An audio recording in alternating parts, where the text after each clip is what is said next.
किसी गांव में एक सेठ रहता था। उसका एक ही बेटा था जो व्यापार के काम से परदेश गया हुआ था। सेठ की बहू एक दिन कुएं पर पानी भरने गई। घड़ा जब भर गया तो उसे उठाकर कुएं के मुंडेर पर रख दिया और अपना हाथ मुंह धोने लगी। तभी कहीं से 4 राहगीर वहां आ पहुंचे। एक राहगीर बोला, बहन, मैं बहुत प्यासा हूँ, क्या मुझे पानी पिला दोगी? सेठ की बहू को पानी पिलाने में थोड़ी झिझक महसूस हुई, क्योंकि वह उस समय कम कपड़े पहने हुए थी। उसके पास लोटा या गिलास भी नहीं था जिससे वह पानी पिला देती। इसी कारण वहाँ उन राहगीरों को पानी पिलाना उसे ठीक नहीं लगा। बहू ने पूछा, आप कौन? राहगीर ने कहा, मैं एक यात्री हूँ। बहू बोली, यात्री तो संसार में केवल 2 ही होते हैं, आप उन दोनों में से कौन हैं? अगर आपने मेरे इस सवाल का सही जवाब दे दिया तो मैं आपको पानी पिला दूंगी, नहीं तो मैं पानी नहीं पिलाऊंगी। बेचारा राहगीर उसकी बात का कोई जवाब ना दे पाया। तभी दूसरे राहगीर ने पानी पिलाने की विनती की। बहू ने दूसरे राहगीर से पूछा, अच्छा तो आप बताइए, आप कौन हैं? दूसरा राहगीर तुरंत बोल उठा, मैं तो एक गरीब आदमी हूँ। सेठ की बहू बोली, भैया, गरीब तो केवल 2 ही होते हैं, आप उनमें से कौन हैं? प्रश्न सुनकर दूसरा राहगीर चकरा गया। उसको कोई जवाब नहीं सूझा तो वह चुपचाप हट गया। तीसरा राहगीर बोला, बहन, मुझे बहुत प्यास लगी है, ईश्वर के लिए तुम मुझे पानी पिला दो। बहू ने पूछा, अब आप कौन हैं? तीसरा राहगीर बोला, बहन, मैं तो एक अनपढ़ गवार हूँ। यह सुनकर बहू बोली, अरे भाई, अनपढ़ गवार तो इस संसार में बस 2 ही होते हैं, आप उनमें से कौन हैं? बेचारा तीसरा राहगीर भी कुछ बोल नहीं पाया। तभी अंत में चौथा राहगीर सामने आया और बोला, बहन, मेहरबानी करके मुझे पानी पिला दे। प्यासे को पानी पिलाना तो बड़े पुण्य का काम होता है। सेठ की बहू बड़ी ही चतुर और होशियार थी। उसने चौथे राहगीर से पूछा, आप कौन हैं? वह राहगीर अपनी खीज छुपाते हुए बोला, मैं तो बहन बड़ा ही मूर्ख हूँ। बहू ने कहा, मूर्ख तो संसार में केवल 2 ही होते हैं, आप उनमें से कौन हैं? वह बेचारा भी उसके प्रश्न का उत्तर नहीं दे सका।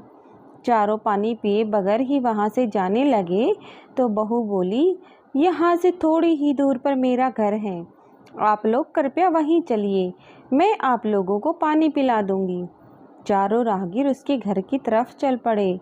बहू ने इसी बीच पानी का घड़ा उठाया और छोटे रास्ते से अपने घर पहुंच गई। उसने घड़ा रख दिया और अपने कपड़े ठीक तरह से पहन लिए। इतने में वे चारों राहगीर उसके घर पहुंच गए। बहू ने उन सबको गुड़ दिया और पानी पिलाया। पानी पीने के बाद वे राहगीर अपनी राह पर चल पड़े। सेठ उस समय घर में एक तरफ बैठा हुआ यह सब देख रहा था। उसे बड़ा दुख हुआ। वह सोचने लगा, इसका पति तो व्यापार करने के लिए परदेश गया है और यह उसकी गैर हाजिरी में पराये मर्दों को घर बुलाती है, उसके साथ हंसती बोलती है, इसे तो मेरा भी लिहाज नहीं है। यह सब देख अगर मैं चुप रह गया तो आगे से इसकी हिम्मत और बढ़ जाएगी। मेरे सामने इसे किसी से बोलते बतियाते शर्म नहीं आती तो मेरे पीछे न जाने क्या क्या करती होगी।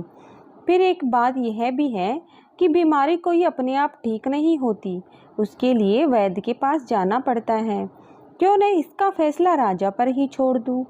यही सोचता वह सीधा राजा के पास जा पहुँचा और अपनी परेशानी बताई।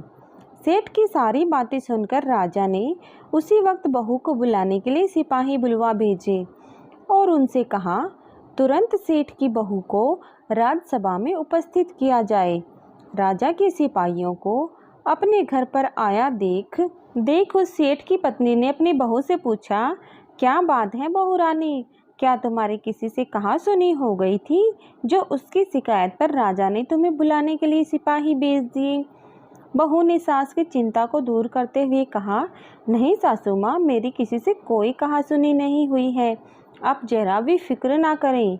सास को आश्वस्त कर वह सिपाहियों से बोली, तुम पहले अपने राजा से यह पूछकर आओ कि उन्होंने मुझे किस रूप में बुलाया है, बहन, बेटी या फिर बहू के रूप में।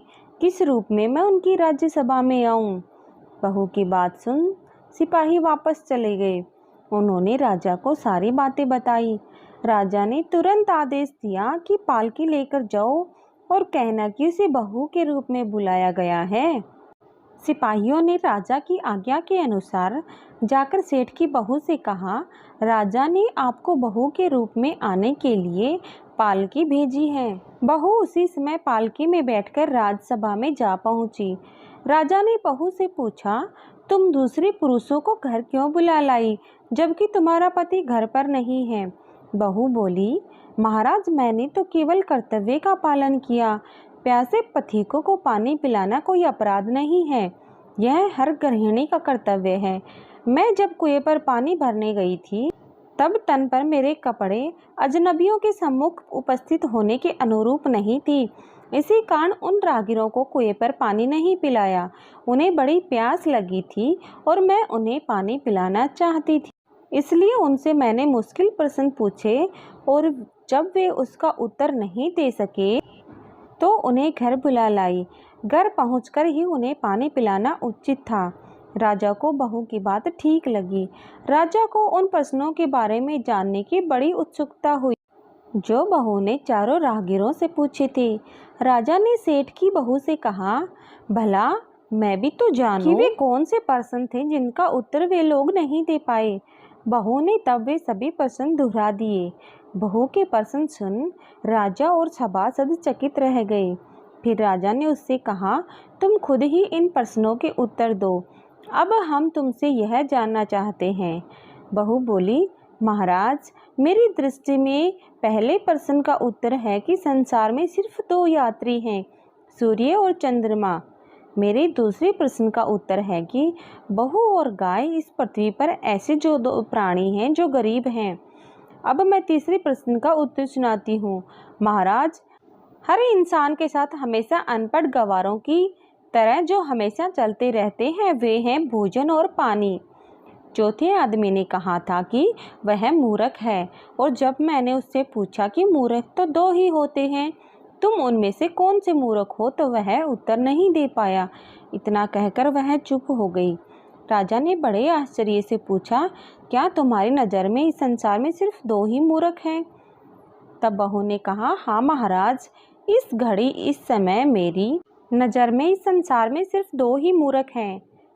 राजा ने कहा, तुरंत बतलाओ कि वे 2 मूर्ख कौन हैं। इस पर बहू बोली, महाराज मेरी जान बख्श दी जाए तो मैं इसका उत्तर दूं।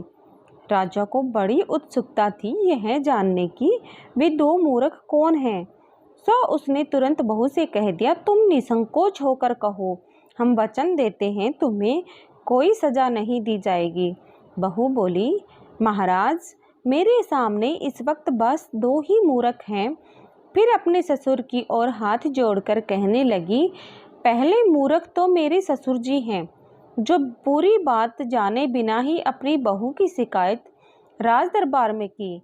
अगर इन्हें शक ही हुआ था तो यह पहले मुझसे पूछ तो लेते, मैं खुद ही इन्हें सारी बातें बता देती। इस तरह घर परिवार की बेइज्जती तो नहीं होती। ससुर को अपनी गलती का एहसास हुआ। उसने बहू से माफ़ी मांगी। बहू चुप रही। राजा ने तब पूछा, और दूसरा मूर्ख कौन है? बहू ने कहा, दूसरा मूर्ख खुद इस राज्य का राजा है, जिसने अपनी बहू की मान मर्यादा का जरा भी ख्याल नहीं किया और सोचे समझे बिना ही बहू को भरी राजसभा में बुलवा लिया। बहू की बात सुनकर राजा पहले तो क्रोध से आग बबूला हो गया, परंतु तभी सारी बातें उसकी समझ में आ गई। समझ में आने पर राजा ने बहू को उसकी समझदारी और चतुराई की सराहना करते हुए उसे ढेर सारे पुरस्कार देकर सम्मान सहित विदा किया। दोस्तों, कहानी अच्छी लगे तो कमेंट करना ना भूलना, वीडियो को लाइक एंड शेयर करना, चैनल को सब्सक्राइब करना। धन्यवाद।